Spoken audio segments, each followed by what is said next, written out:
Hello world and welcome to Bipolar Fox. We have the wonderful Ian Timmings back and hi mate, how you doing?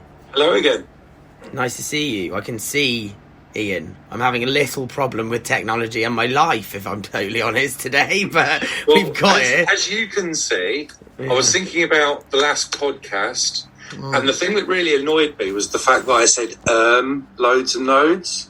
This time, mate, that's gonna be the picture, 100%. Yeah, cool, so for those that can't see, which is essentially everyone that's listening to this podcast, I'm not saying you can't see. If you can see, you might be able to see. You might be blind. Who knows, right? But Ian's a very creative man in many ways, like a lot of people with bipolar. But he's just showed me a picture that he's drawn and coloured in very, very well, actually, of the word with a no sign around it. Well, you know, like sign. Ghostbusters, only instead of the ghost. It is like Ghostbusters. So what we normally do on this podcast, and whether you work this out or not, is essentially I don't plan anything. And if anyone's listening to this that's listened to the previous podcast, which Ian hasn't had a chance to do yet, I essentially said I've planned. I will. Yeah, 100%. That'd be awesome. I was working my way through them before, but I got sidetracked. Yeah. Well, so essentially, I don't plan any of them. I planned the third one, the one, and I can tell you this, Ian, because you don't even know. But I essentially scripted the whole thing. So I literally read, apart from a tiny little bit at the end of what I read, I scripted the whole thing and essentially read it verbatim. I was very tired. I couldn't sleep because of the stress, the stresses which we can go into over the last 6 weeks. Just to pick up on the sleep, I don't have a sleeping pattern. I have a sleeping doodle. Yeah. Oh, 100%. It's all over the freaking place. Do you want to elaborate on that, mate? Yeah, sure. I mean, I've always been a night owl, even as a kid and a teenager. You're doing an by your own rules. You're not allowed to do that, mate. That's a Yeah, that's not an Yeah, to be fair. I'll have a different note next time stuck to the top of the computer. Yes. I've done it again. No, you haven't. So you were talking about a doodle. You were talking about your... Yeah, my sleep... I don't have a sleeping pattern. I have a sleeping doodle. My sleep's all over the place. Sometimes I get plenty of sleep. Sometimes I get very little if I'm hypomanic, or manic. I'm doing it again. Well, you know, mate, honestly, don't think about it, because honestly, I promise you, it wasn't... Because it annoys me. Yeah, no, fair, but if you think about it too much, you'll just yeah. Sure. Honestly, like, I promise you, I didn't notice it at all. I didn't. When I'm manic, I'll probably get about 4 hours sleep in 24 hours. Yeah. Which can be really hard work. That is hard work, but and again, like, I'll do the prerequisite like I always do, Ian. I'm not a doctor. I do have a girlfriend that studied neuroscience, though. She tells me all the time, and so does my mate from uni. Big shout out to Jay, he knows who he is. But I keep getting told that sleep's really important. But personally, of course it is. But I was always taught that we work on sleep cycles. I don't know if that's true, Ian. It's not a scientific standpoint. I don't have one. I don't know. But I heard that you can do it in 4-hour cycles. If you're getting quality sleep, a long time ago, I used to be an alcoholic. 21 years ago, I got a warning about my liver. And you're now 172, aren't you, Ian? You look bloody good for it, mate. Only in terms of experience. Yeah. Same, mate. I've lived 1,000 lives, 100%. I was a social drinker. Yeah. So if someone had tapped me on the shoulder and asked me at the time if I was an alcoholic, I probably would have said no. But I was drinking in pubs and clubs all day and night when I could afford it. I had a blood test, which was just a screening of, like, general stuff. And one thing that got flagged from the blood test was I had the initial signs of liver damage. Yeah.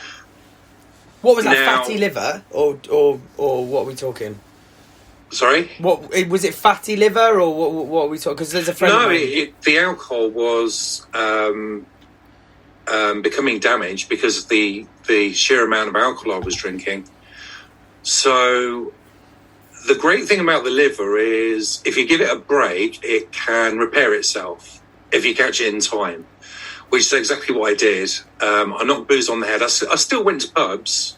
I was just drinking soft drinks. I soon realised that I was getting as drunk on the people and the company as I was actually on the alcohol. So I didn't necessarily need the alcohol. Now, I do drink now. I sometimes binge drink now, but it's not every day. My relationship with alcohol has changed a lot.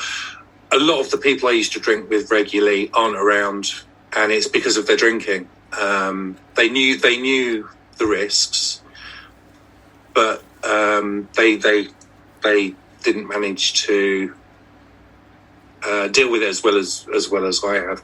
The reason I mentioned alcohol is because you don't actually get very good quality sleep when you're drinking alcohol.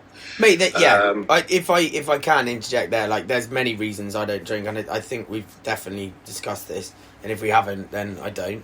I will drink a glass or two of champagne, red wine, port, and now whiskey. But that's not a glass of whiskey, mate, right? What I've actually been doing with B is, just because she's just great,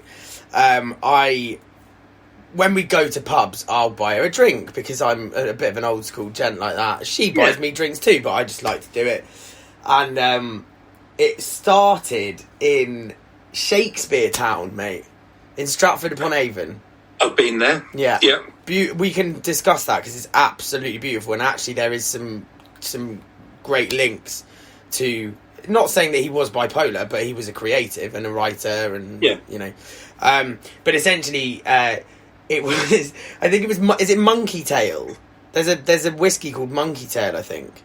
I don't know, whiskey's not really my thing, so I don't know anything about it, really. I think, do you know what? It wasn't Monkey Tail. It was something like Bison Tail or something. But anyway, the idea is, essentially, my girlfriend is very, very beautiful, and I bought something which was the complete opposite of her, just as a joke, to essentially be like, I've bought you some whiskey which you don't like, and it's called a name that you probably don't like either, right? So I was like, let's do this, you have a drink. She doesn't drink much at all, to be fair. She has one glass of wine, and that's, most of the time, if I've bought it for her, to be honest. And then I bought the whiskey knowingly she didn't like it, but I was like, just try it, let's see. I sort of said, champagne, red wine and port and possibly whiskey. She drank the majority of the whiskey, and what the tiny little bit that was left, I was like, right, I'll have it. And that's, for me, that's the drinking side of things. But like that, there's so many different reasons. There's almost a new reason every day, and even just chatting to you now, like reasons as to why. Like, the sleep thing was never a conscious thought, mate. But all you need to think about, anyone that's listening to this, whether they're suffering mentally or not, or suffering physically, suffering at all, or completely, in quotation marks, normal, right? I don't like the word normal. I hate it, mate. Same. If someone called me normal, I wouldn't speak to them again, politely. There's a quote I absolutely adore, and I hope I don't mess it up, but it's, normality is an illusion. What is normal for the spider is chaos to the fly. And course, I think that's from the Addams Family. It's either Morticia or, I can't remember her name, Morticia or Gomez. Is it Gomez or is that... Anyway, it's from the Addams Family. Sorry, go on. Mate, I reckon we have that as the name. I know the last one was Duality because you're a Slipknot fan, right? But I think... Was it Slipknot? Yeah. Oh, look at me, mate. I'm absolutely shattered, but I can still get that out. I reckon that'd be a good one if you're happy. We can absolutely. I think that's great. Because it's really long, and I've never had a really long podcast. But something, again, like, we're going off track, but you and me do that, mate. To be fair, we've already discussed it. With other people. But I had I said this before the podcast started, I had a wonderful chat with a very good friend of mine from university who will remain unnamed because she did actually say she wants to be on the podcast at some point, so we will discuss that further when we're talking. But essentially, I've been having some very nice feedback from the podcast, which, again, I think I said to you, but I've always sort of said I'd prefer feedback and, like, constructive criticism. I'm the same. Yeah. Do you know what I mean? Because people can be quite cutting and bitchy if there's something to work with. Yeah. For me. Yeah. In life, though, mate, I think. Like, because it's great to get likes, and it's great of course it to is. get people saying, "Oh, what you've done is great," or whatever. But there's nothing that I can build on from that, other than they like It's it, just appreciate it. It's just a number. And Ian, it's a good time to even say this, even if it's self-gratification. At this point, I really don't care, right?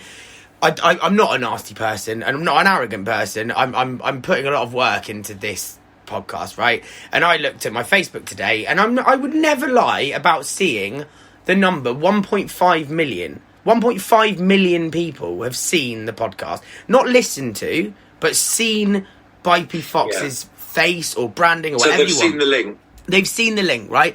Yeah. 1.5 million people. I'm never going to sit here and say that doesn't literally give me the jitters every time I see it, because it does. And thank you to all of the 1.5 million, even if you think I'm a scammer. I'm not trying to scam. I'm not. I just want I just want the word out. Like, I'll reiterate how me and Ian met. We literally... I think you messaged me, right? Saying about Lynn's podcast. Yeah, I'll tell you what happened. I think it's a reflection of the fact that you've thrown out quite a broad net. But a friend of mine, a very, very dear friend of mine, who I love to bits, he keeps bugs and things as well, but he keeps snakes and frogs and all sorts of other things. Yeah. But we've got a lot in common. He quite often says the things that I'm thinking but dare not say. Yeah. But anyway, he noticed a link from you, and he tagged me in. At which point, I was quite interested. I've seen the interaction. I think I know. Yeah. I mean, you obviously don't want to mention his name, which is absolutely fine. But yeah, I've seen that interaction. His name on his Barney. Right. Yeah. Fine. That's on here. Let's see it again. Yeah. I've lost. No, it's fine. I'll pick it up somewhere. But essentially, I think what I was saying was off the beaten track was. No, that was it. 1.5 million. That was it. Yeah, mate. Of course you are. It's beautiful. But essentially, what I was saying was 1.5 million likes. You see, not likes. 1.5 million views. You see 1.5 million of anything, right? And it's gonna tweak your ears, right? The point is that this very good friend of mine yesterday, she didn't criticise it at all. She said her favourite episode was Walk With My Father. Great. That was possibly my favourite episode, bar maybe Yadu's episode.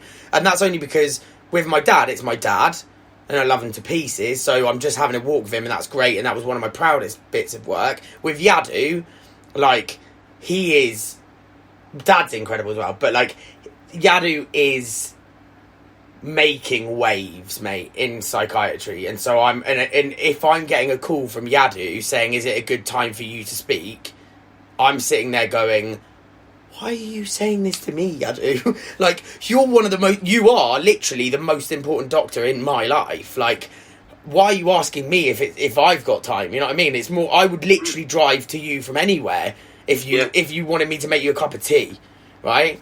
And essentially that's what it was.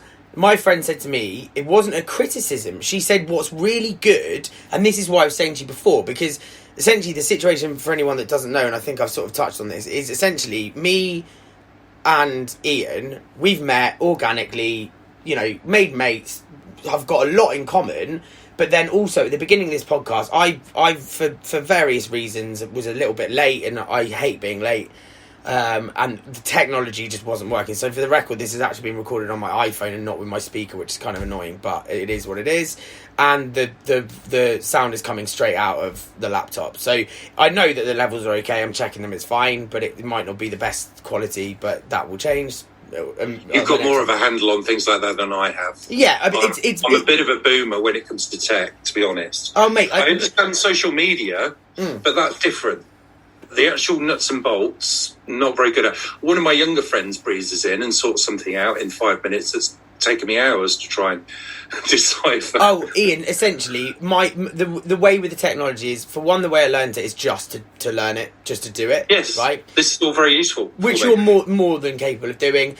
Anyone is, but also it was more like, I'm more worried about being late for you. The way I would go and get a charger. Oh, don't worry about that. But the way I would go and get a charger is essentially go and see my mate who's